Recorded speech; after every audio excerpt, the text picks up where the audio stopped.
এই মাদারবোর্ডটার network problem.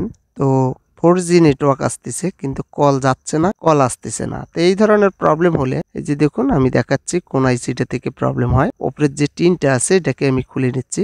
তো টিনটা খুলতে গিয়ে ক্রিস্টালটা একটু বাঁকা হয়ে গেছে, সেই ক্রিস্টালটা একটু সোজা করে নিচ্ছি আমি। এই যে দেখুন সোজা হয়ে গেল।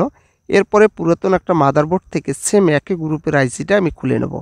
খুলে এখানে ইনস্টল করব, অর্থাৎ এই বোর্ডের মধ্যে আমি লাগাবো।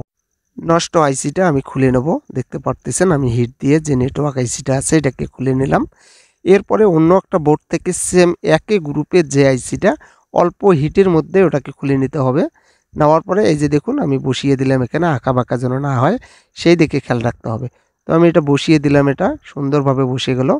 এই যে দেখুন এরপরে ঠান্ডা করতে হবে। ঠান্ডা করার পরে ভালোভাবে থিনার দিয়ে ভালোভাবে ওয়াশ করার পরে হালকা পেস্ট দিয়ে সুন্দরভাবে ব্রাশ করে নিতে হবে।